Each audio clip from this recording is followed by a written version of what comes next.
ಹರೇ ರಾಮ.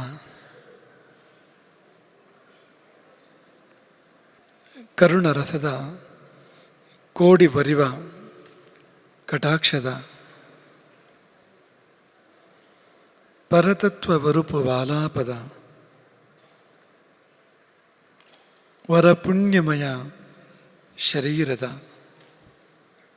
ನಿರಾಭಾರಿ ಗುರುವಿರಲಿ ಎನ್ನ ಮಾನಸದಿ, ಆ ಸದ್ಗುರುವಿರಲಿ ನಮ್ಮೆಲ್ಲರ ಮಾನಸದಿ.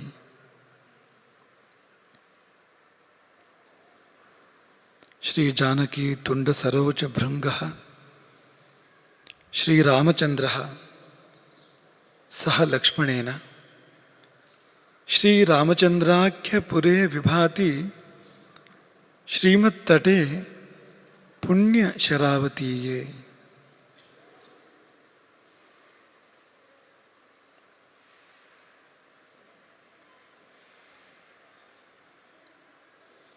ಯತ್ರ ಯತ್ರ ರಘುನಾಥ ಕೀರ್ತನಂ ತತ್ರ ತತ್ರ ಕೃತಮಸ್ತಕಾಂಜಲಿಂ ಬಾಷ್ಪವಾರಿ ಪರಿಪೂರ್ಣಲೋಚನಂ ಮಾರುತಿಂ ನಮತ ರಾಕ್ಷಸಾಂತಕಂ.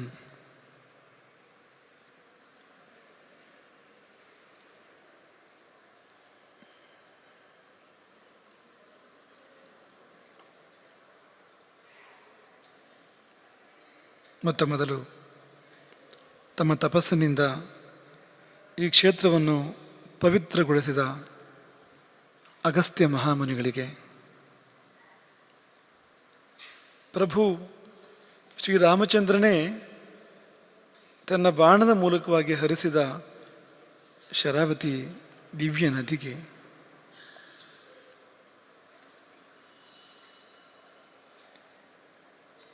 ಇಲ್ಲಿ ನಮ್ಮ ಪರಂಪರೆಯ ಪೂರ್ವಾಚಾರ್ಯರಿಂದ ನೆಲೆಗೊಳಿಸಲ್ಪಟ್ಟಂತಹ ಸೀತಾ ಲಕ್ಷ್ಮಣ ಭರತ ಶತ್ರುಘ್ನ ಹನುಮತ್ ಸಮೇತನಾದ ಸಪರಿವಾರ ಶ್ರೀ ರಾಮಚಂದ್ರನಿಗೆ, ಚಂದ್ರಮೌಳೀಶ್ವರನಿಗೆ, ರಾಜರಾಜೇಶ್ವರಿಗೆ, ಶಾರದೆಗೆ, ಸಮಸ್ತ ಗೋಸಂತತಿಗೆ ಪ್ರಣಾಮಗಳನ್ನು ಸಲ್ಲಿಸಿ, ಅವರೆಲ್ಲರ ದಯೆ ಈ ಮಣ್ಣಿನ ಕಣಕಣದಲ್ಲಿ ತುಂಬಿ ತುಳುಕಿ ಇಲ್ಲಿಗೆ ಯಾರು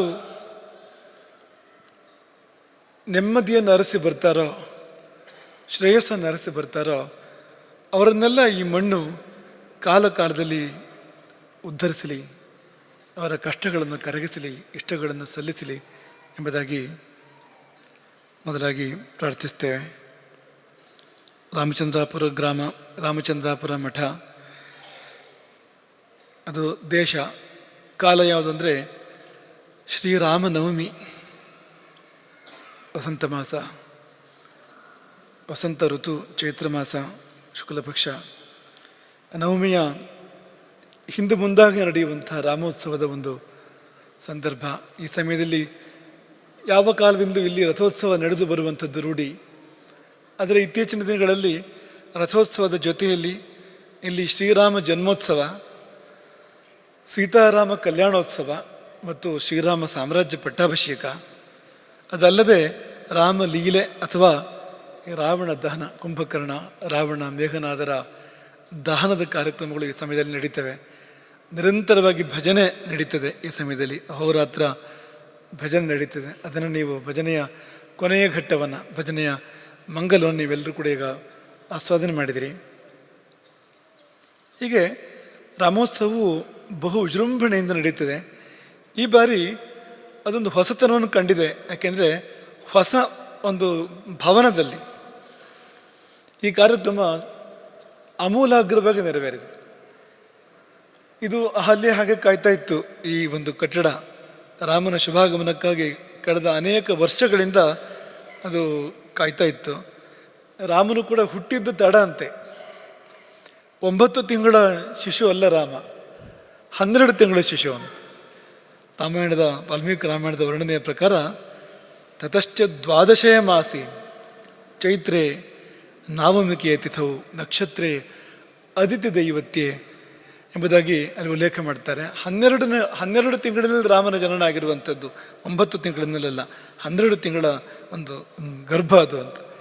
ಹಾಗೆ ಈ ನಮ್ಮ ಸರ್ವದರ್ಶನವೂ ಕೂಡ ಹಾಗೆ, ಅದು ಗಜಗರ್ಭವಾಗಿ ಒಂದು ಅನೇಕ ಕಾಲ ಗರ್ಭದಲ್ಲಿದ್ದು ನಿಧಾನಕ್ಕೆ ಅದು ಹುಟ್ಟಿ ಬಂದಿರುವಂಥದ್ದು. ಆದರೆ ಅದು ಒಂದು ಸಾರಿ ಅಸ್ತಿತ್ವಕ್ಕೆ ಬರ್ತಿದ್ದ ಹಾಗೇ ಎಲ್ಲರ ಗಮನವನ್ನು ತನ್ನ ಕಡೆಗೆ ಸೆಳ್ಕೊಂಡಿದೆ.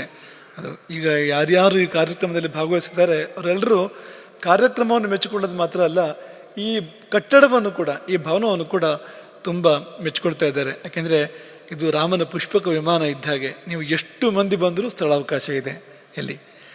ಪುಷ್ಪಕ ವಿಮಾನದ ಬಗ್ಗೆ ಹೇಳುವಾಗ, ಲಂಕೆಯಿಂದ ಅಯೋಧ್ಯೆಗೆ ರಾಮ ತೆರಳುವ ಸಮಯದಲ್ಲಿ ರಾಮನ ಇಡೀ ಸೈನ್ಯ ಪುಷ್ಪಕ ವಿಮಾನದಲ್ಲಿ ಕುಳಿತು ಪ್ರಯಾಣ ಮಾಡಿದೆ. ಹೇಗೆ ಕುಳಿತಿತ್ತು ಅಂದರೆ ಅಸಂಬಾಧಂ ಅಂತ, ಒತ್ತಡ ಇಲ್ಲದೆ ಇರುವಂತೆ ಆರಾಮವಾಗಿ ಕುಳಿತುಕೊಂಡಿದ್ರು ಎಲ್ಲರೂ ಕೂಡ ಅಂತ. ಯಾಕೆಂದರೆ ಅದು ಪುಷ್ಪಕ. ಹೂವಿಗೆ ಹೇಗೆ ಅರಳುವ ಸ್ವಭಾವ ಇದೆ, ಆ ವಿಮಾನಕ್ಕೂ ಕೂಡ ಅಗತ್ಯ ಬಂದಾಗೆಲ್ಲ ಅರಳುವ ಸ್ವಭಾವ, ಹಿಗ್ಗುವ ಸ್ವಭಾವ ಇರೋದ್ರಿಂದಲೇ ಅದಕ್ಕೆ ಪುಷ್ಪಕ ವಿಮಾನ ಎಂಬುದಾಗಿ ಹೆಸರು. ಹಾಗಾಗಿ ಈ ಭವನ ಅಂಥದ್ದು. ಇಲ್ಲಿ ಒಂದೇ ಒಂದು ಸಮಸ್ಯೆ ಅಂದರೆ ಸಣ್ಣ ಪುಟ್ಟ ಕಾರ್ಯಕ್ರಮ ಮಾಡೋ ಹಾಗಿಲ್ಲ, ಇಲ್ಲಿ ಕಾಣಿಸೋದೇ ಇಲ್ಲ. ವಿಶಾಲವಾದ ಕಾರ್ಯಕ್ರಮವನ್ನೇ ಇಲ್ಲಿ ಮಾಡಬೇಕಾಗ್ತದೆ, ಯಾಕೆಂದರೆ ಇದರ ಕಲ್ಪನೆಯೇ ಆಗಿದೆ. ಹಾಗೆ ಇಲ್ಲಿ ಈ ರಾಮೋತ್ಸವ ನಡೆದಿರುವಂಥದ್ದು ನಮಗೆ ಒಂದು ತುಂಬ ಸಮಾಧಾನ. ಇಲ್ಲಿಯ ಈ ದೊಡ್ಡ ವೇದಿಕೆಯನ್ನು ಸೀತಾರಾಮರು ತುಂಬಿದ್ದಾರೆ. ಸೀತಾರಾಮರ ಭವ್ಯ ಮನೋಹರ ವಿಗ್ರಹಗಳು, ಅದು ರಾಮಾಯಣ ಮಹಾಸತ್ರದ ಕಾಲದಿಂದ ಜನರಿಗೆ ಶುಭವನ್ನು ಮಾಡ್ತಾ ಇರ್ತಕ್ಕಂಥ, ಆಶೀರ್ವಾದ ಮಾಡ್ತಾ ಇರ್ತಕ್ಕಂಥ ಆ ಭವ್ಯ ವಿಗ್ರಹಗಳು ಈ ವೇದಿಕೆಯನ್ನು ಅಲಂಕರಿಸಿ ಇಲ್ಲಿ ಎಲ್ಲ ಕಾರ್ಯಕ್ರಮಗಳು ಕೂಡ ನೆರವೇರ್ತಾ ಇದ್ದಾವೆ. ಆ ವಿಗ್ರಹದ ಸೌಂದರ್ಯವನ್ನು, ದೇವರ ಸೌಂದರ್ಯವನ್ನು ಅದನ್ನು ವರ್ಣನೆ ಮಾಡಲಿಕ್ಕೆ ಶಬ್ದಗಳು ಸಾಲದು, ಒಂದು ನಾಲಿಗೆಯಿಂದ ಆಗುವಂಥದ್ದಲ್ಲ. ಅದು ನಮಗೆ ಹನುಮಂತ ರಚಿಸಿದ ಒಂದು ಸೀತಾರಾಮ ಸ್ತೋತ್ರದ ನೆನಪಾಗ್ತದೆ ಈ ಸಮಯದಲ್ಲಿ. ತುಂಬ ಚೆನ್ನಾಗಿದೆ ಆ ಸ್ತೋತ್ರ. ಆ ಸ್ತೋತ್ರ ಹೀಗಿದೆ: ಅಯೋಧ್ಯಾಪುರ ನೇತಾರಂ ಮಿಥಿಲಾಪುರ ನಾಯಿಕಾಂ. ರಾಮನೆಂದರೆ ಅಯೋಧ್ಯ ನಗರ ನಾಯಕ, ಸೀತೆ ಮಿಥಿಲಾ ಮೋಹಿನಿಯವಳು, ಮಿಥಿಲೆಯಲ್ಲಿ ಉದಿಸಿ ಬಂದಿರತಕ್ಕಂಥವಳು.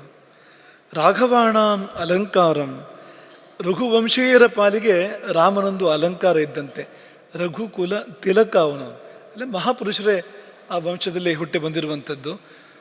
ಇವನು ಪರಮಪುರುಷ, ಶ್ರೀರಾಮ ಪರಮಪುರುಷ. ಯಾಕೆಂದರೆ ರಾಮನ ವಂಶ ಹೇಗಿದೆ ಅಂದರೆ ಅಲ್ಲಿ ಸಣ್ಣ ಪುಟ್ಟವರು ಕಾಣಲಿಕ್ಕೆ ಸಾಧ್ಯ ಇಲ್ಲ. ಎಲ್ಲ ಅಂತಂಥ ಚಕ್ರವರ್ತಿಗಳು, ಅಂತಂಥ ಮಹಾತ್ಮರು, ಮಹಾಪುರುಷರು ಬದುಕಿ ಬಾಳಿರ್ತಕ್ಕಂಥ ವಂಶ ಅದು.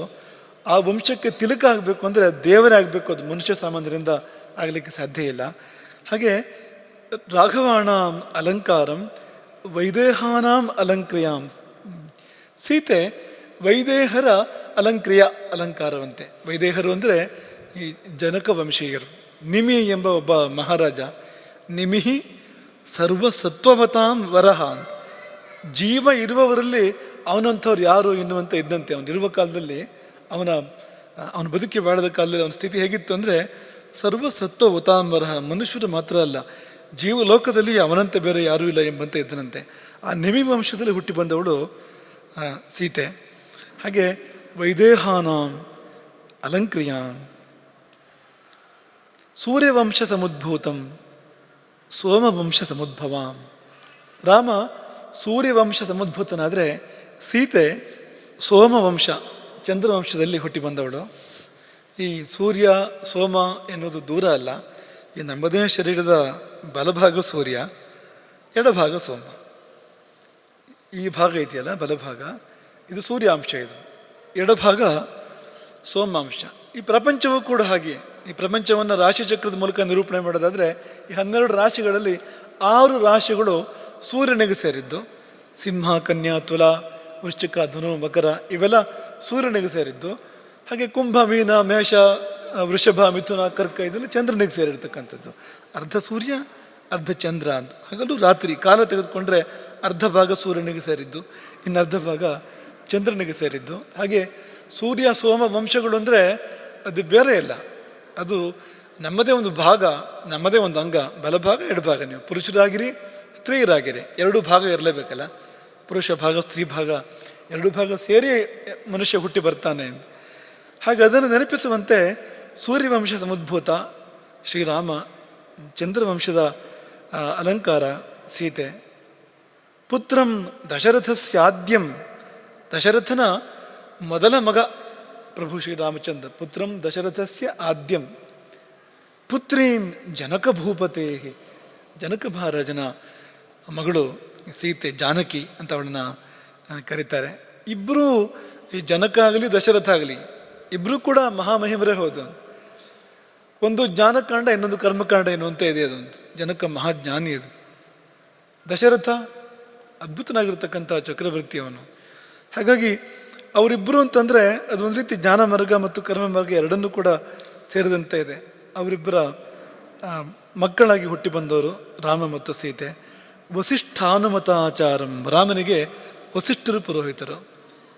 ಹಾಗೆ ಸೀತೆಗೆ ಶತಾನಂದ ಮತಾನುಗಾಮ್, ಗೌತಮರು ಪುರೋಹಿತರು. ಜನಕ ವಂಶಕ್ಕೆ ಗೌತಮರು ಪುರೋಹಿತರು. ಗೌತಮರ ಪುತ್ರ ಶತಾನಂದ, ಅವರ ನೇತೃತ್ವದಲ್ಲಿ ವಿವಾಹ ನಡೆದಿರುವಂಥದ್ದು. ಸೀತಾರಾಮರ ವಿವಾಹ ವಸಿಷ್ಠ ಮತ್ತು ಶತಾನಂದರ ನೇತೃತ್ವದಲ್ಲಿ ವಿಶ್ವಾಮಿತ್ರರ ಉಪಸ್ಥಿತಿಯಲ್ಲಿ ಅದು ನಡೆದಿರುವಂಥದ್ದು. ಅಹಲ್ಯೆಯರ ಪುತ್ರ ಶತಾನಂದ. ಹಾಗೆ ವಸಿಷ್ಠಾನುಮತಾಚಾರಂ ಶತಾನಂದ ಮತಾನುಗಾಮ್ ಅಂತ ಗುರುಗಳು ಕೂಡ ಅವರಿಗೆ ಇದ್ದಿದ್ದು ಅಂತ. ಕೌಸಲ್ಯ ಗರ್ಭಸಂಭೂತಂ, ಶ್ರೀರಾಮ ಕೌಸಲ್ಯ ಗರ್ಭಸಂಭೂತ. ಸೀತೆ ಅಂದರೆ ಒಂದು ಕ್ಷಣ ಯೋಚನೆ ಮಾಡೋಕ್ಕಾಗ್ತದೆ ಅಂತ. ಸೀತೆ ಯಾರು? ರಾಮ ಕೌಸಲ್ಯ ಗರ್ಭಸಂಭೂತನಾದರೆ ಸೀತೆ ಏನು ಅಂದರೆ ವೇದಿ ಗರ್ಭ ಸಮುದ್ಭವ, ವೇದಿ ಗರ್ಭೋದಿತಾಂ ಸ್ವಯಂ.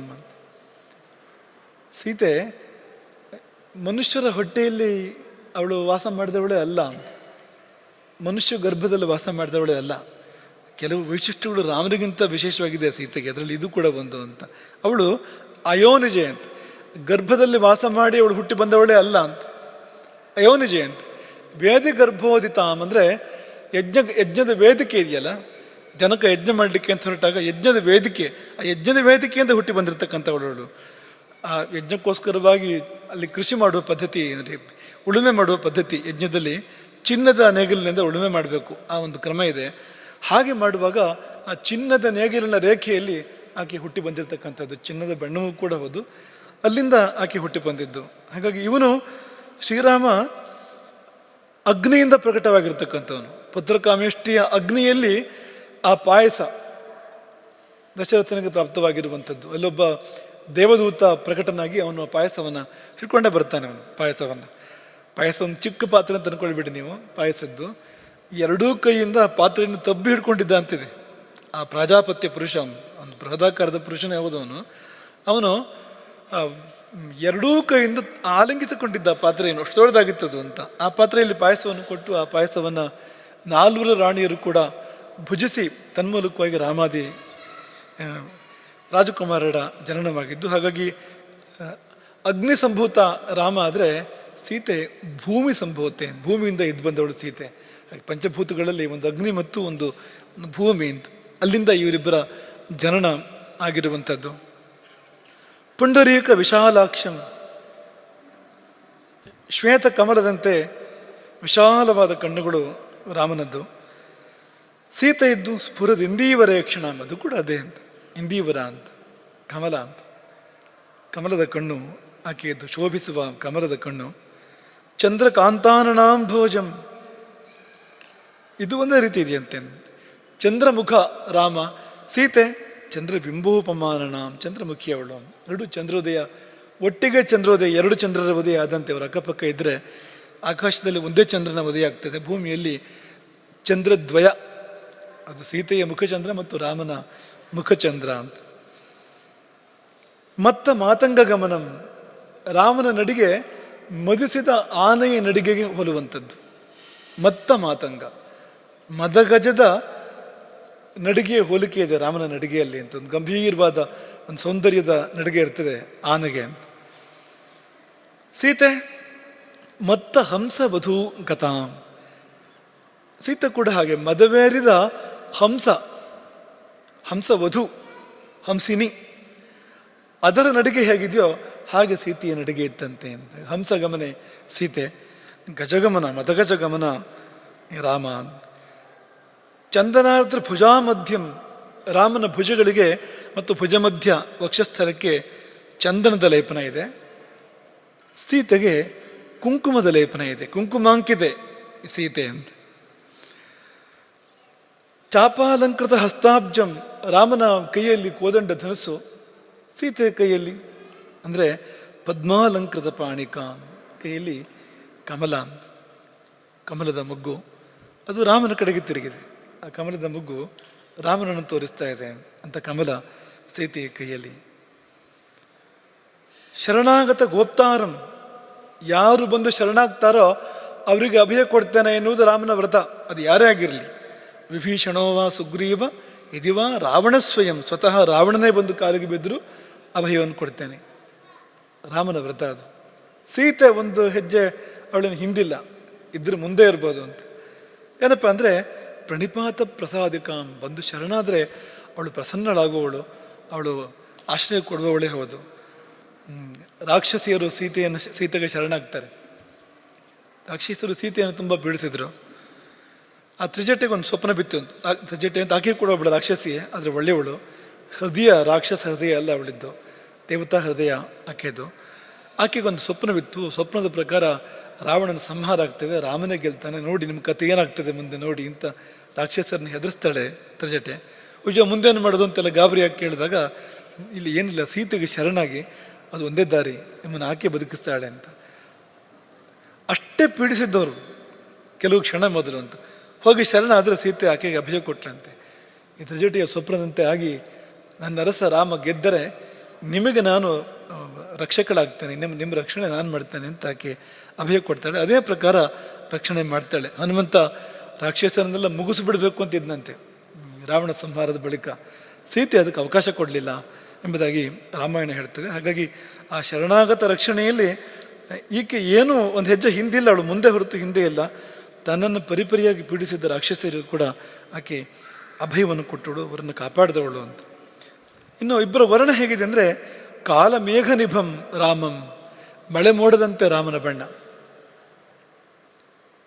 ಸೀತೆ ಇದು ಕಾರ್ತಸ್ವರ ಸಮಪ್ರಭಾಂ, ಕರಗಿದ ಚಿನ್ನದಂತೆ, ಅಪರಂಜಿ ಚಿನ್ನದಂತೆ ಸೀತೆಯ ಬಣ್ಣ. ರಾಮನ ಬಣ್ಣ ಎಣ್ಣಗಪ್ಪು, ಮಳೆ ಮೋಡದಂತೆ. ಸೀತೆಯ ಬಣ್ಣ ಚಿನ್ನದಂತೆ. ಎರಡೂ ಬಣ್ಣಗಳು ಒಂದಕ್ಕೊಂದು ತುಂಬ ಪೂರಕ.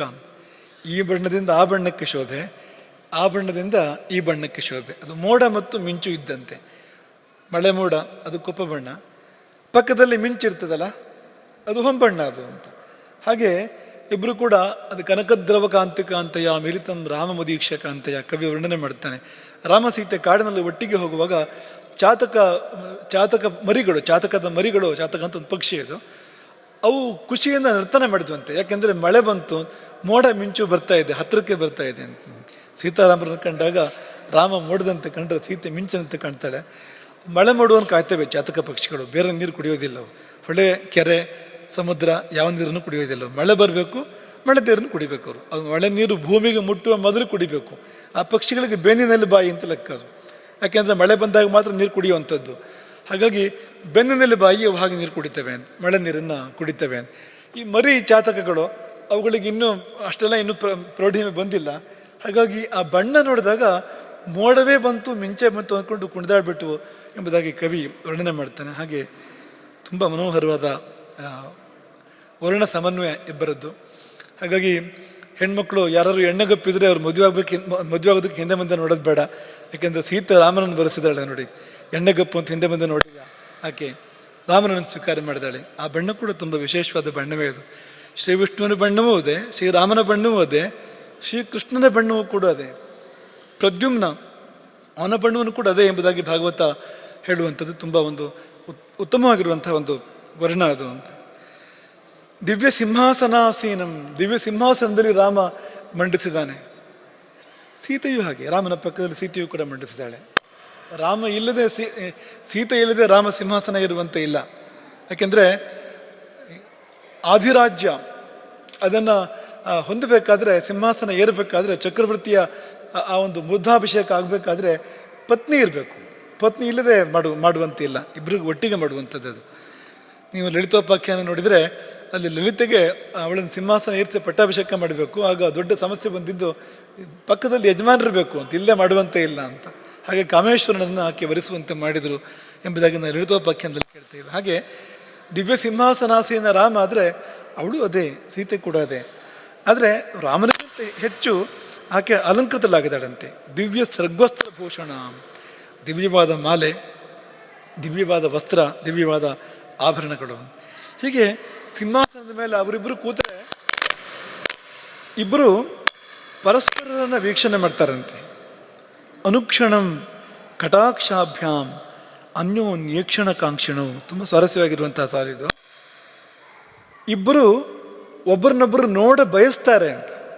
ಅನ್ಯೋನ್ಯೇಕ್ಷಣ ಕಾಂಕ್ಷಿಣವು, ಪರಸ್ಪರರನ್ನು ನೋಡ ಬಯಸ್ತಾರೆ, ಪರಸ್ಪರರ ದೃಷ್ಟಿಯನ್ನು ಬಯಸ್ತಾರೆ ಇವರಿಬ್ಬರು ಕೂಡ. ತುಂಬ ವಿಶೇಷವಾಗಿರ್ತಕ್ಕಂಥದ್ದು ಇದು. ಪಕ್ಕದಲ್ಲೇ ಇದ್ದಾರೆ, ಒಟ್ಟಿಗೆ ಇದ್ದಾರೆ, ಆದರೆ ಇಬ್ಬರಿಗೂ ಕೂಡ ದೃಷ್ಟಿಯ ಅಪೇಕ್ಷೆ ಇದೆ ಅಂತ. ರಾಮನ ದೃಷ್ಟಿಯ ಅಪೇಕ್ಷೆ ಸೀತೆಗಿದೆ, ಸೀತೆಯ ದೃಷ್ಟಿಯ ಅಪೇಕ್ಷೆ ರಾಮನಿಗಿದೆ. ಹಾಗೆ ರಾಮನಿಗೂ ಸೀತೆಯನ್ನು ನೋಡಬೇಕು ಅಂತಿದೆ, ಸೀತೆಗೂ ರಾಮನನ್ನು ನೋಡಬೇಕು ಅಂತಿದೆ. ಅಷ್ಟರ ಮಟ್ಟಿಗೆ ಅವರಿಬ್ಬರು ಕೂಡ ಅನ್ಯೋನ್ಯ. ಚಕ್ರವಾಕ ಪಕ್ಷಿಗಳಂತೆ. ಚಕ್ರವಾಕ ಪಕ್ಷಿಗಳು ರಾತ್ರಿ ಎರಡೂ ಪಕ್ಷಿಗಳು ಕೂಡ ರೋದನ ಮಾಡ್ತಾ ಇರ್ತವಂತೆ, ರಾತ್ರಿ ಇಡೀ ಕೂಗ್ತವೆ. ಯಾಕೆ ಅಂದರೆ ಕಾಣಿಸೋದಿಲ್ವಲ್ಲ, ಮತ್ತೊಂದು ಪಕ್ಷಿ ಕಾಣಿಸೋದಿಲ್ಲ.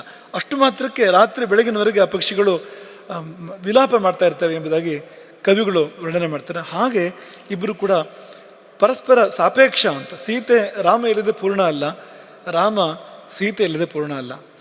ಈಗ ಬೇರೆ ಅವತಾರಗಳಿಗೂ ಬೇರೆ ನಾಯಕರುಗಳಿಗೂ ರಾಮನಿಗೂ ವ್ಯತ್ಯಾಸ ಇದೆ. ಈಗ ಕೃಷ್ಣ ರುಕ್ಮಿಣಿ ಅಂತಂದರೆ ಒಂದು ಸಂದರ್ಭಕ್ಕೆ ಆ ಕಥೆ ಬರ್ತದೆ, ಕೃಷ್ಣ ರುಕ್ಮಿಣಿಯರದ್ದು.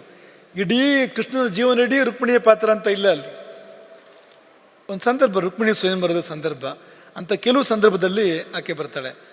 ಆದರೆ ಇಲ್ಲ ಹಾಗಲ್ಲ. ಇಡೀ ರಾಮಾಯಣದಲ್ಲಿ ಸೀತೆಗಿಂತ ಹಿಂದೆ ಒಂದೇ ಘಟನೆ, ರಾಮ ಜನನ. ಸೀತೆಯ ಭೂಪ್ರವೇಶದ ನಂತರ ಒಂದೇ ಘಟನೆ, ರಾಮ ನಿರ್ಯಾಣ. ಮತ್ತೆಲ್ಲವೂ ಸೀತೆ ಇದ್ದಾಗ ನಡೆದಿತ್ತು ಮತ್ತು ಹೆಚ್ಚಿನದು ಸೀತೆಗಾಗಿ ನಡೆದಿತ್ತು ಅಂತ. ನೀವು ಕೇಳ್ಬೋದು, ಹಾಗಾದರೆ ಇದೆಲ್ಲ ಈಗ ವಿಶ್ವಾಮಿತ್ರ ಜೊತೆಯಲ್ಲಿ ರಾಮ ಹೋಗಿದ್ದು, ತಾಟಕೆ ಮತ್ತು ಸುಬಾಹು ಮಾರೀಚರ ನಿಗ್ರಹ, ಅಹಲ್ಯೋದ್ಧಾರ, ಇದೆಲ್ಲ ಏನು ಅಂತ ಕೇಳ್ಬೋದು. ಅದೆಲ್ಲ ಸೀತೆಗಾಗಿ ನಡೆದಿದ್ದು. ವಿಶ್ವಾಮಿತ್ರರು ಬಂದಿದ್ದೇ ಸೀತಾಪೂರಣದ ಉದ್ದೇಶ ಇಟ್ಕೊಂಡು. ಅವರು ಯಜ್ಞ ರಕ್ಷಣೆ ಇರೋದು ನೆಪ ಮಾತ್ರ ಹೊರತು ಸೀತಾ ರಕ್ಷಣೆ ಕಲ್ಯಾಣಕ್ಕೋಸ್ಕರವೇ ಬಂದಿರುವಂಥದ್ದು. ಯಾಕೆಂದರೆ ವಿಶ್ವಾಮಿತ್ರರು ಬರುವಾಗ ಅಯೋಧ್ಯೆಯ ಸಭೆಯಲ್ಲಿ ರಾಮನ ವಿವಾಹದ ಬಗ್ಗೆ ಚಿಂತನೆ ಮಾಡ್ತಾ ಇದ್ದ ದಶರಥ ಅಂತ.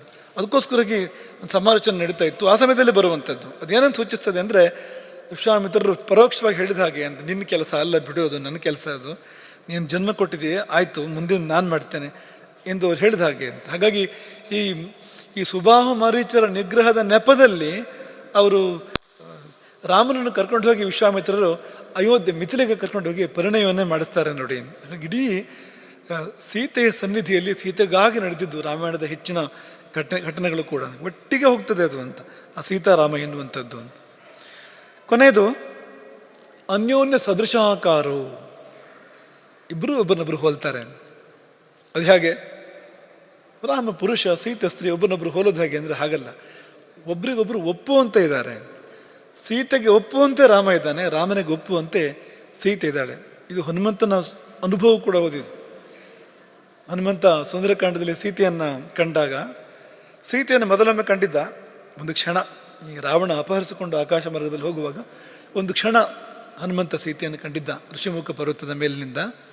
ಆಮೇಲೆ ರಾಮನನ್ನು ವಿವರವಾಗಿ ನೋಡಿದ್ದ, ರಾಮನ ಜೊತೆ ಅನೇಕ ಕಾಲ ಕಳೆದಿದ್ದ. ಅದರ ನಂತರ ಈಗ ಸೀತೆಯನ್ನು ಕಂಡಾಗ ಅವನ ಮನಸ್ಸಿಗೆ ಬಂದಿದ್ದೇನು ಅಂದರೆ, ಅವಳಿಗೆ ಇವನೇ ಸರಿ, ಇವನಿಗೆ ಅವಳೇ ಸರಿ, ಅಷ್ಟೇ ಅವನ ಮನಸ್ಸಿಗೆ ಬಂದಿದ್ದು. ತುಲ್ಯ ಶೀಲ ವಯೋವೃತ್ತಾಂ. ತುಲ್ಯ ಅಂದರೆ ಒಂದಕ್ಕೊಂದು ಹೊಂದುತ್ತದೆ ಅಂತ.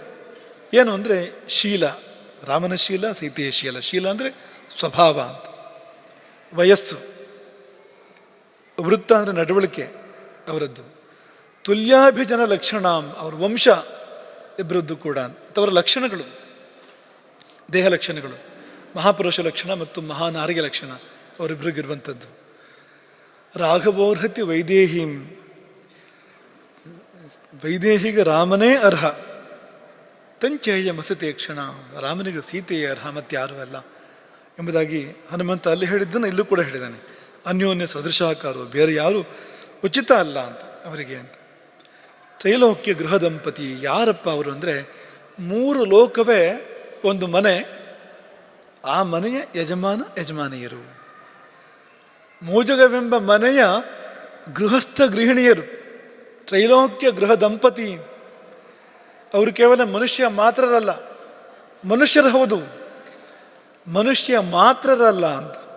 ಅವರ ವ್ಯಾಪ್ತಿ 3 ಲೋಕಕ್ಕೆ ಸೇರಿರುವಂಥದ್ದು. ಇಡೀ ಸೃಷ್ಟಿ ಅದೇ ಅವರ ನೆಲೆ, ಅದೇ ಅವರ ಮನೆ ಇದ್ದ ಹಾಗೆ. ಆ ಮನೆಯ ಒಡತಿಯರವರು ತ್ರೈಲೋಕ್ಯ ಗೃಹ ದಂಪತಿ. ಇಮೌ ಯುವಾಂ ಪ್ರಣಮ್ಯಾಹಂ ಭಜಾಮ್ಯದ್ಯ ಕೃತಾರ್ಥತಾಂ. ಹನುಮಂತ ಹೇಳ್ತಾನೆ, ಇಂಥ ನಿಮ್ಮಿಬ್ಬರಿಗೆ ನಮಸ್ಕಾರ ಮಾಡಿ ನಾನು ಧನ್ಯನಾದೆ. ಅದ್ಯ ಭಜಾಮಿ ಕೃತಾರ್ಥತಾಂ. ಯಾವ ಕ್ಷಣದಲ್ಲಿ ನಾನು ನಿಮಗಿಬ್ಬರಿಗೆ, ನೀವು ಒಂದಾಗಿರುವಾಗ ನಿಮಗಿಬ್ಬರಿಗೆ ನಮಸ್ಕಾರ ಮಾಡಿದನೋ ನನ್ನ ಜೀವನ ಧನ್ಯ ಆಯಿತು, ನಾನು ಕೃತಾರ್ಥನಾದೆ ಎಂಬುದಾಗಿ ಹನುಮಂತ ಹೇಳ್ಕೊಡುವಂಥದ್ದು. ನೀವು ನಮಸ್ಕಾರ ಮಾಡಿದರೆ ನೀವು ಕೂಡ ಕೃತಾರ್ಥರಾಗ್ತೀರಿ. ಹನುಮಂತನ ಹೇಳೋ ಮಾತಿದು. ನಾವು ನೀವು ಯಾರು ಹೇಳಿ? ಹನುಮಂತ ಒಂದು ನಮಸ್ಕಾರ ಮಾಡಿ ಧನ್ಯ ನಾನು ಅಂತ ಹೇಳಿದಂತೆ. ಹಾಗಾಗಿ ನಾವು ಅದನ್ನೇ ಮಾಡಲಿಕ್ಕಿರುವಂಥದ್ದು. 3 ಲೋಕದಲ್ಲಿ ದುರ್ಲಭ ಯಾವುದೂ ಇಲ್ಲ. ಅವರಿಗೆ ಯಾರು ನಮಸ್ಕಾರ ಮಾಡ್ತಾರೋ, ಅವ್ರನ್ನ ಯಾರು ಭಜಿಸ್ತಾರೋ ಅಂಥವರಿಗೆ. ಅದನ್ನು ಹನುಮಂತನೇ ಫಲಶ್ರುತಿಯಲ್ಲಿ ಹೇಳ್ತಾನೆ. ಅನೇನ ಸ್ತೌತಿಯ ಸ್ತುತ್ಯಂ ರಾಮಂ ಸೀತಾಂಚ ಭಕ್ತಿತಃ. ಈ ಸ್ತೋತ್ರದಿಂದ ಯಾರು ಸೀತೆಯನ್ನು ರಾಮನನ್ನು ಸ್ತುತಿಸ್ತಾನೋ, ಸ್ತುತ್ಯಂ, ಸ್ತುತಿಗೆ ಯೋಗ್ಯ ಇದ್ರೆ ರಾಮ ಮಾತ್ರ ಅಂತ ಹನುಮಂತ ಹೇಳುವಂಥದ್ದು. ಇನ್ಯಾರು ಸ್ತುತಿಗೆ ಯೋಗ್ಯರಲ್ಲ, ರಾಮ ಸೀತೆಯರು ಮಾತ್ರವೇ ಸ್ತೋತ್ರಕ್ಕೆ ಯೋಗ್ಯರು. ಅವರನ್ನು ಯಾರು ಈ ಸ್ತೋತ್ರದ ಮೂಲಕವಾಗಿ ಸ್ತುತಿಸ್ತಾನೋ ಅಂಥವನಿಗೆ ಸೀತಾರಾಮರು ಏನು ಕೊಡ್ತಾರೆ ಅಂದರೆ ಪುಣ್ಯಾ ಸಂಪದ, ಶುಭವಾದ ಪವಿತ್ರವಾದ ಸಂಪತ್ತುಗಳನ್ನು ಕೊಡ್ತಾರೆ. ಅಪವಿತ್ರವಾದ ಸಂಪತ್ತು ಬಂದರೆ ನಮ್ಮನ್ನು ನಾಶ ಮಾಡ್ತದೆ, ಅದು ನಮಗದು ಒಳ್ಳೇದು ಮಾಡೋದಿಲ್ಲ. ಹಾಗಾಗಿ ಲಕ್ಷ್ಮಿ ಬರಬೇಕು, ಒಟ್ಟು ದುಡ್ಡು ಬರೋದು ಅಂತಲ್ಲ, ಲಕ್ಷ್ಮಿ ಬರಬೇಕು. ಅದು ಧರ್ಮದ ಮಾರ್ಗದಲ್ಲಿ ಬರಬೇಕು, ನಮ್ಮನ್ನು ಉದ್ಧಾರ ಮಾಡಬೇಕು ಆ ಸಂಪತ್ತು ಬಂದು. ಹಾಗಾಗಿ ತಸ್ಯತವು ತನುತಾಂ ಪುಣ್ಯಾ ಸಂಪದ, ಪಾವನವಾದ ಸಂಪತ್ತನ್ನು, ಒಂದು ಶುಭ ಸಂಪತ್ತನ್ನು ಅವರಿಬ್ಬರು ಕೂಡ ಅನುಗ್ರಹಿಸ್ತಾರೆ. ಸಕಲಾರ್ಥದಾಹ, ತನ್ಮೂಲಕ ಎಲ್ಲವನ್ನೂ ಕೊಡ್ತಾರೆ. ಜೀವಕ್ಕೆ ಏನು ಬೇಕೋ, ಜೀವನಕ್ಕೆ ಏನು ಬೇಕೋ ಎಲ್ಲವನ್ನೂ ಕೊಡ್ತಾರೆ. ಏವಂ ಶ್ರೀರಾಮಚಂದ್ರಸ್ಯ ಜಾನಕ್ಯಾಶ್ಚ ವಿಶೇಷತಃ ಕೃತಂ ಹನುಮತ ಪುಣ್ಯಂ ಸ್ತೋತ್ರಂ. ಹನುಮಂತನಿಂದ ರಚಿತವಾಗಿರತಕ್ಕಂಥದ್ದು ಇದು. ಕೃತಂ ಹನುಮತ ಪುಣ್ಯಂ ಸ್ತೋತ್ರಂ ಸದ್ಯೋ ವಿಮುಕ್ತಿದಂ. ಬರೇ ಇಲ್ಲಿಗೆ ಮಾತ್ರ ಅಲ್ಲ, ಅಲ್ಲಿಗೂ ಸಲ್ಲುವಂಥದ್ದು. ಕೂಡಲೇ ಮುಕ್ತಿಯನ್ನು ಕೊಡ್ತಾನೆ. ಎಷ್ಟೋ ಜನ್ಮ ಕಳೆದು ಅಂತಲ್ಲ, ಈ ಜನ್ಮ ಕಳೆದೇ ಮುಕ್ತಿಗೆ ಹೋಗ್ಬೋದು ಅಂತ, ಅತ್ಯಂತ ಶೀಘ್ರವಾಗಿ ವಿಮುಕ್ತಿಯನ್ನು ಕೊಡಬಲ್ಲಂಥ ಸ್ತೋತ್ರ ಇದು. ಯಃಪಠೇತ್ ಪ್ರಾತರುತ್ಥಾಯ, ದಿನದ ಮೊದಲನೇ ಕಾರ್ಯವಾಗಿ ಯಾರು ಇದನ್ನು ಮಾಡ್ತಾನೋ, ಪ್ರಾತಃ ಕಾಲದಲ್ಲಿ ಎದ್ದು ಮೊಟ್ಟ ಮೊದಲು ಯಾರು ಈ ಸ್ತೋತ್ರವನ್ನು ಪಠಿಸ್ತಾನೋ ಸರ್ವಾನ್ ಕಾಮಾನ ವಾಪ್ನುಯಾತ್. ಅವನಿಗೆ ಆಗದೆ ಇದ್ದಿದ್ದು ಯಾವುದೂ ಇಲ್ಲ, ಅವನು ಬಯಸಿದ್ದೆಲ್ಲ ಆಗ್ತದೆ. ಅವನಿಗೆ ಬಯಸುವುದು ಮಾತ್ರ ಅವನ ಕೆಲಸ, ಅದನ್ನು ನೆರವೇರಿಸ್ಕೊಡೋದು ರಾಮ ಸೀತೆಯರ ಕಾರ್ಯ ಎಂಬುದಾಗಿ ಹನುಮಂತ ಮಾಡಿದ ಸ್ತೋತ್ರದ ನೆನಪು ನಮಗೆ ಈ ವಿಗ್ರಹಗಳನ್ನು ಕಂಡಾಗ ಆಯಿತು. ಅಷ್ಟು ಮನೋಹರವಾದ ವಿಗ್ರಹಗಳು, ಆ ದೇವತೆಗಳು ಸೀತಾರಾಮರು ಕೂಡ ಅಂಥವರೇ. ಅವರಿಬ್ಬರು, ರಾಮ ಅಂದರೆ ಏನು ಅಂದರೆ ಆನಂದ ಅಂತ, ಸೀತೆ ಅಂದರೆ ಏನು ಸಂಪತ್ತು. ನಿಮಗೇನು ಬೇಕು ಜೀವನದಲ್ಲಿ? ಮತ್ತೆ ಒಂದೇ ಸಾಕು. ನಿಜವಾದ ಸಂಪತ್ತು ಬಂದರೆ ಆನಂದವನ್ನು ಕೊಡ್ತದೆ, ಅದು ಸರಿಯಾದ ಸಂಪತ್ತು ಬಂದರೆ. ಹಾಗೆ ಆನಂದ ಅದಿದ್ದರೆ ಬೇರೆ ಏನು ಬೇಕೇ ಆಗೋದಿಲ್ಲ. ಅವನು ಆನಂದವಾಗಿದ್ದಾನಲ್ಲ ಈಗಾಗಲೇ, ಬೇರೆ ಏನು ಬೇಕು ಅವನಿಗೆ ಅಂತ, ಏನೂ ಬೇಕಾಗಿಲ್ಲ ಅಂತ. ಹಾಗೆ ರಾಮ ಶಬ್ದಕ್ಕೆ ಆನಂದ ಅಂತಲೇ ಅರ್ಥ ಇದೆ. ಅದಕ್ಕೆ ರಮು ಕ್ರೀಡಾಯಾಮ್ ಧಾತು, ಕ್ರೀಡೆ ಆನಂದದ ದ್ಯೋತಕ, ಅದು ಆನಂದದ ಪ್ರತೀಕ ಅದು. ಹಾಗೆ ಆನಂದವನ್ನು ಕೊಡುವವನು ಎಂಬುದಾಗಿ ರಾಮ ಶಬ್ದಕ್ಕೆ ಅರ್ಥ ಇದೆ. ಸೀತೆ ಸಾಕ್ಷಾತ್ ಲಕ್ಷ್ಮಿ, ಸೀತಾ ಲಕ್ಷ್ಮೀ ಭವಾನ್ ವಿಷ್ಣು ಅಂತ. ಹಾಗಾಗಿ ನಿಮಗೆ ಜೀವನದಲ್ಲಿ ಆನಂದ ಬೇಕಾದರೆ, ಹಾಗೆ ಸಂಪತ್ತು ಬೇಕಾದರೆ ಈ ಸೀತಾರಾಮರನ್ನು ಆಶ್ರಯಿಸಿ. ಒಳಗೆ ತುಂಬಿಕೊಡ್ತಾನೆ ರಾಮ ನೆಮ್ಮದಿಯನ್ನು, ಹೊರಗೆ ತುಂಬಿಕೊಡ್ತಾಳೆ ಸೀತೆ ಬೇಕಾದ ಸಂಪದಗಳನ್ನು ಜೀವನದಲ್ಲಿ. ಹಾಗೆ ಅವರಿಬ್ಬರನ್ನ ಆರಾಧನೆ ಮಾಡುವುದಕ್ಕೆ ಇದು ತುಂಬ ಯೋಗ್ಯವಾದ ಕಾಲ. ಈ ವಸಂತ ಋತು, ಚೈತ್ರ ಮಾಸ, ಹೊಸತನದಿಂದ ಕೂಡಿರ್ತಕ್ಕಂಥ ಕಾಲ. ಮರ ಗಿಡ ಬಳ್ಳಿ ಎಲ್ಲ ಅಲಂಕಾರ ಮಾಡ್ಕೊಳ್ತೇವೆ ಈ ಸಮಯದಲ್ಲಿ. ಪ್ರಕೃತಿ ಎಲ್ಲ ಅಲಂಕಾರ ಮಾಡ್ಕೊಂಡು ಶೋಭಿಸ್ತಕ್ಕಂಥ ಕಾಲ ಇದು ನೋಡಿ. ಎಲ್ಲ ಹೊಸತನ ಇರುವಂಥ ಕಾಲ. ಈ ಕಾಲದಲ್ಲಿ ನಾವು ಕೂಡ ಹೊಸಬರಾಗಬೇಕು. ಹೊಸಬರಾಗೋದು ಹೇಗೆ ಅಂದರೆ, ನಿತ್ಯ ನೂತನರು ಸೀತಾರಾಮರು. ಅವರು ಹಳತಾಗೋದು ಅಂತಲೇ ಇಲ್ಲ, ಯಾವಾಗಲೂ ನಿತ್ಯ ನೂತನರು. ಅವರನ್ನು ಯಾರು ಭಜಿಸ್ತಾನೋ ಆಶ್ರಯಿಸ್ತಾನೋ ಅವನಿಗೆ ಜೀವನದಲ್ಲಿ ಹೊಸತನ ಬರ್ತದೆ. ಹಾಗಾಗಿ ನಾವು ಈ ವಸಂತ ಋತುವಿನಲ್ಲಿ, ಚೈತ್ರ ಮಾಸದಲ್ಲಿ, ಶುಕ್ಲ ಪಕ್ಷದಲ್ಲಿ ಈ ಸೀತಾರಾಮರನ್ನು ಅನನ್ಯವಾಗಿ ಭಜಿಸಬೇಕು, ಆರಾಧಿಸಬೇಕು. ಅದಕ್ಕೆ ಇದು ನೆಪ, ಒಂದು ಸಂದರ್ಭ. ಇದು ಈ ಉತ್ಸವಗಳು ಯಾಕೆ ಬೇಕು ಅಂದರೆ, ನಮ್ಮ ಹೃದಯದಲ್ಲಿ ಸೀತಾರಾಮರು ಬಂದು ಹೋಗಬೇಕು. ಅದಕ್ಕೋಸ್ಕರವಾಗಿ ಉತ್ಸವಗಳು. ನೆಪ ಬೇಕು, ನಿಮಿತ್ತ ಬೇಕು. ಇಲ್ಲಿದ್ದು ನಾವು ನಮ್ಮ ಪ್ರಪಂಚದಲ್ಲಿ ಮುಳುಗಿ ಹೋಗಿರ್ತೇವೆ. ಆ ಪ್ರಪಂಚ ಬರೀ ಅದು ಕಲ್ಮಶದಿಂದ ಕೂಡಿದೆ, ಅದು ಬರೀ ದುಃಖದಿಂದ ಕೂಡಿದೆ, ಅಲ್ಲಿ ನೆಮ್ಮದಿ ಇಲ್ಲ. ನಮಗೆ ಗೆದ್ದು ಬರಲಿಕ್ಕೆ ಗೊತ್ತಾಗೋದಿಲ್ಲ. ರಾಮೋತ್ಸವ ಬಂತು ಅಂದರೆ ಮಠಕ್ಕೆ ಹೋಗೋಣ, ಉತ್ಸವದಲ್ಲಿ ಭಾಗಿಯಾಗೋಣ. ಆ ನೆಪದಲ್ಲಿ ಸೀತಾರಾಮರ ದರ್ಶನ ಮಾಡ್ತೇವೆ, ನಾವು ನಮಸ್ಕಾರ ಮಾಡ್ತೇವೆ, ಸೇವೆ ಮಾಡ್ತೇವೆ. ಏನೋ ಇದೊಂದು ತುಂಬ ಒಳ್ಳೆಯ ಅವಕಾಶ ಎಂಬುದಾಗಿ ನಾವು ಇದನ್ನು ಭಾವಿಸುವಂಥದ್ದು. ಹಾಗೆ ನೀವೆಲ್ಲರೂ ಕೂಡ ಯೋಗವಂತರು ಬಂದಿದ್ದೀರಿ. ಯಾರಿಗೆಲ್ಲ ಈ ರಾಮನವಮಿಯ ಸಂದರ್ಭದಲ್ಲಿ ರಾಮಚಂದ್ರಾಪುರ ಮಠದಲ್ಲಿ ಈ ಉತ್ಸವದಲ್ಲಿ ಬಂದು ಭಾಗಿಯಾಗಬೇಕು, ಸೀತಾರಾಮರ ದರ್ಶನ ಪಡ್ಕೊಳ್ಬೇಕು, ಈ ಯೋಗವನ್ನು ಯಾರ ಹಣೆಯಲ್ಲಿ ರಾಮದೇವರು, ಬ್ರಹ್ಮದೇವರು ಬರೆದಿರ್ತಾರೋ ಅವರೆಲ್ಲ ಈ ಸಮಯದಲ್ಲಿ ಬರ್ತಾರೆ. ಅವರೇ ಬರಬೇಕಾಗಿರುವಂಥವ್ರು. ನೀವೆಲ್ಲ ಬಂದು ಈ ಕಾರ್ಯಕ್ರಮದಲ್ಲಿ ಭಾಗಿಯಾಗಿದ್ದೀರಿ. ರಾಮನ ತೇರನ್ನು, ರಾಮನ ರಥವನ್ನು ಎಳೆದಿದ್ದೀರಿ. ಇಂದು ಸಂಜೆ ರಾವಣ ಸಂಹಾರವನ್ನು ನೀವು ವೀಕ್ಷಣೆ ಮಾಡಲಿಕ್ಕಿದ್ದೀರಿ. ಈಗಾಗಲೇ ಜನ್ಮ, ಕಲ್ಯಾಣ, ಪಟ್ಟಾಭಿಷೇಕ ಮೂರನ್ನು ಕೂಡ ನೀವೆಲ್ಲ ದರ್ಶನ ಮಾಡಿದ್ದೀರಿ. ನಿಮಗೆ ಜೀವನದಲ್ಲಿ ಎಲ್ಲವೂ ಶುಭವಾಗಲಿ. ಸೀತಾರಾಮರು ನಾವಾಗಲೇ ಹೇಳಿದಾಗೆ ಒಳಗೇನು ಬೇಕೋ ಅದೆಲ್ಲ, ಹೊರಗೇನು ಬೇಕೋ ಅದೆಲ್ಲವನ್ನು ಕೂಡ ಸೀತಾರಾಮರು ನಿಮಗೆಲ್ಲ ತುಂಬಿ ತುಂಬಿ ಕೊಡಲಿ ಎಂಬುದಾಗಿ ನಾವು ಈ ಸಮಯದಲ್ಲಿ ನಾವು ಆಶಿಸ್ತೇವೆ. ಹಾಗಾಗಿ ಆ ಭಜನೆಯನ್ನು ನಾವೀಗ ಪುನಃ ಹೇಳಿಸಿದ್ದು ನಾವು, ಮೈಥಿಲೀಪತೆ ರಘುನಂದನ. ಅವರು ತುಂಬ ಚೆನ್ನಾಗಿ ಹೇಳ್ತಾರೆ, ವಸುಧಾ ಮತ್ತು ಬಳಗ ಆ ಭಜನೆಯನ್ನು. ಹಾಗೆ ಅದು ಮೈಥಿಲೀಪತೆ ರಘುನಂದನ ಎರಡೂ ಇದೆ ಅದರಲ್ಲಿ, ಸೀತಾರಾಮ ಎರಡೂ ಇರತಕ್ಕಂಥ ಒಂದು ಭಜನೆ. ಅದು ತುಂಬ ಮನೋಹರವಾಗಿರುವಂಥ ಭಜನೆ. ಇದು ನೀವೆಲ್ಲ ಅದನ್ನು ಆಸ್ವಾದನೆ ಮಾಡಿದ್ರಿ. ನಿಮಗೆಲ್ಲ ಸೀತಾರಾಮರುಗಳು ಎಲ್ಲ ಶುಭವನ್ನು ಕೊಡಲಿ. ಈ ಸ್ತೋತ್ರ ಅದು ನಿಮ್ಮ ಬಾಯಲ್ಲಿ, ಹೃದಯದಲ್ಲಿ ನೆರೆದಾಡಲಿ. ಇಡೀ ಸ್ತೋತ್ರವನ್ನೇ ಅದಕ್ಕಾಗಿ ನಿಮ್ಮ ಮುಂದೆ ನಾವು ತೆರೆದಿಟ್ಟಿದ್ದೇವೆ. ಚಿಕ್ಕದು ಒಂದು 10 ಶ್ಲೋಕ ಇದೆ, 10 ಒಂದು 11 ಶ್ಲೋಕ ಇದೆ. ಫಲಶ್ರುತಿ ಬಿಟ್ಟರೆ 9 ಇರುವಂಥದ್ದು, 8:15 ಇರುವಂಥದ್ದು. ಫಲಶ್ರುತಿ ಸೇರಿದ್ರೆ ಒಂದು 11 ಶ್ಲೋಕ. ನಿಮಗೆ ಒಂದು 2 ನಿಮಿಷ ಬೇಕಾಗ್ಬೋದು ಅಷ್ಟೇ, 2 ನಿಮಿಷ ಅಂತ. ಆದರೆ ನೀವು ಭಾವಿಸಿದರೆ 2 ಗಂಟೆ ಆದರೂ ಕೂಡ ಎಚ್ಚರಾಗದೆ ಹೋಗ್ಬೋದು, ಅಷ್ಟು ವಿಷಯ ಇದೆ ಈ ಒಂದು ಸ್ತೋತ್ರದಲ್ಲಿ. ಹಾಗೆ ಈ ಪ್ರಕೃತಿ ಪುರುಷಾತ್ಮಕರಾದ, ನಮ್ಮದೇ ದೇಹದ ಎಡಬಲದಂತೆ ಇರ್ತಕ್ಕಂಥ ಸೀತಾರಾಮರನ್ನು ನಾವು ಅನನ್ಯವಾಗಿ ಆಶ್ರಯಿಸಿ, ಅಂತರಂಗ ಬಹಿರಂಗಗಳಲ್ಲಿ ಏನೆಲ್ಲ ಜೀವನದಲ್ಲಿ ಆಗಬೇಕು ಅದೆಲ್ಲವನ್ನು ಕೂಡ ಪಡ್ಕೊಳ್ಳೋಣ. ಮತ್ತು ಆ ದಿವ್ಯ ದಂಪತಿಗಳು ಈ ನೆಲದಲ್ಲಿ ಅನಂತ ಕಾಲದವರೆಗೆ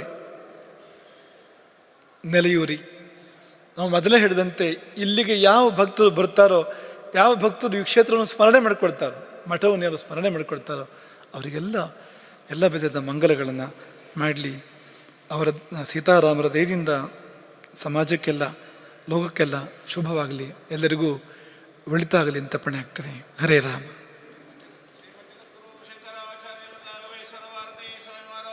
की